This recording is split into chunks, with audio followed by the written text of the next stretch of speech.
Bonjour à vous, chers choisis de Jésus. Le message 104 du 3e volume est réellement un enseignement très important pour les familles divisées. Ma prière faisait suite à une lettre que nous avons reçue d'une amie, une grande croyante, une dame qui prie beaucoup, qui adore et tout ça.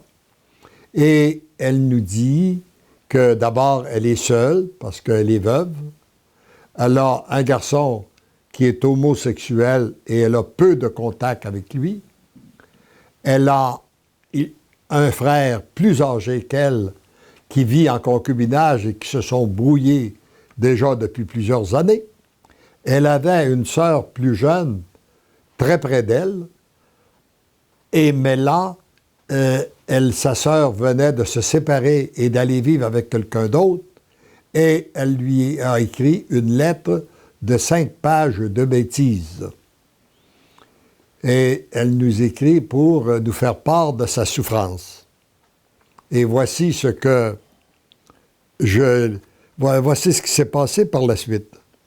J'accuse réception de ta lettre du 24 février dernier. J'offre au Seigneur tes paroles agréables au sujet de la mission qu'il me confie.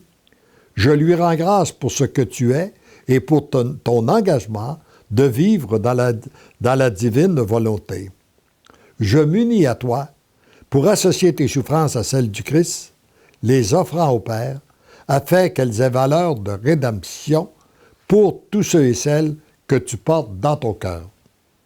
Je connais beaucoup de gens qui, après un cheminement de foi, se trouvent dans une situation familiale semblable à la tienne. À chaque fois, je suis vivement attristé. Je présente ces situations à Dieu et je prie pour chacune d'elles. Je sens le besoin de demander à Jésus de venir nous donner un enseignement sur ces pénibles épreuves de division. Merci, Seigneur Jésus, d'entendre et d'exaucer ma prière. Voici la réponse. Mon tout petit, c'est toujours une très grande joie de répondre à tes demandes. L'enseignement que je vais te donner sera adressé à tous et non à une personne en particulier.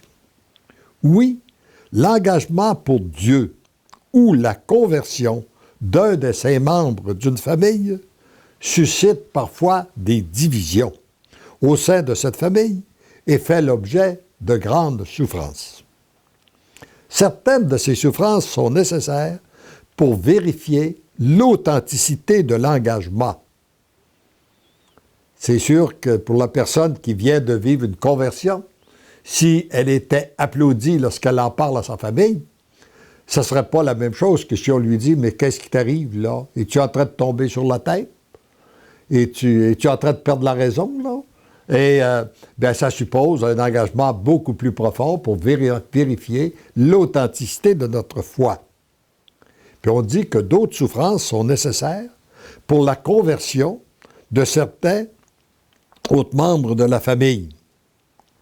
Comme nous dit saint Paul, « Je souffre dans ma chair ce qui manque à la passion du Christ. » Cependant, beaucoup de ces souffrances pourraient être exemptées si la personne convertie avait une foi plus grande et mettait toute sa confiance en moi et non dans ses moyens d'évangéliser.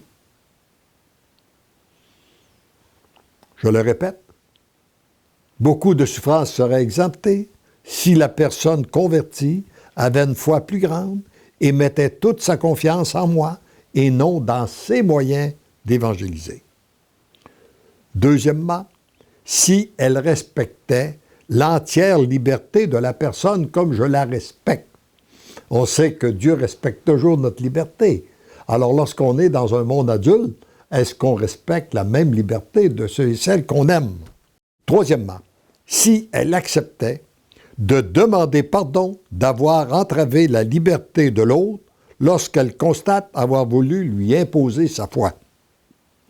Quatrièmement, si elle était capable d'aimer en profondeur la personne pécheresse, tout en rejetant le péché.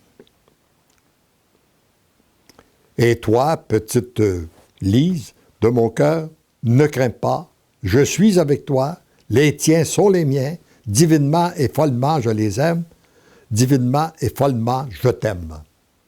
Je lui ai envoyé ce texte-là, je n'ai pas eu de nouvelles d'elle avant 1 an.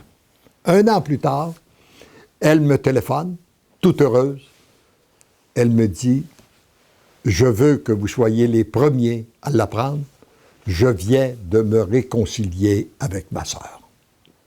Ça a pris 1 an avant que je puisse lui écrire la lettre suivante.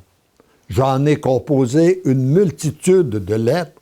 Je les ai tous déchirées parce qu'il avait toujours un petit côté moralisateur. C'était ma petite sœur plus jeune. Je me sentais une responsabilité envers elle. Je voulais la diriger vers un monde meilleur, etc. Et je déchirais mes lettres les unes après les autres. Et la lettre que je lui ai envoyée est celle-ci. Aujourd'hui, j'ai 65 ans. C'était le jour de mon anniversaire que je lui ai écrit. Que le temps passe vite. Je n'ai un seul regret, de ne pas avoir été la sœur que tu as voulu que je sois. Moi, j'ai organisé ma vie comme je croyais qu'elle devait être organisée. J'ai oublié que toi, tu avais la même liberté que moi.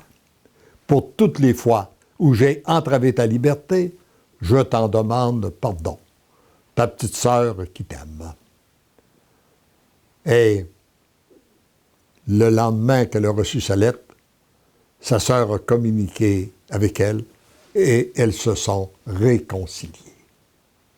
Et la personne qui a traduit ce texte-là en allemand m'a dit que lorsqu'elle avait une fille qui a 22 ans, qui avait quitté la maison depuis déjà plus d'1 an et qu'elle ne voulait plus revenir à la maison, alors je lui ai envoyé un courriel pour lui demander pardon d'avoir entravé sa liberté. Et 20 minutes après qu'elle a reçu le courriel, elle dit « Ma fille était dans la maison ». Alors donc, il est important de prier pour toutes ces familles divisées et demandons au Seigneur la grâce de pouvoir mettre en pratique ces différents enseignements afin que l'unité puisse se faire dans les familles. Amen.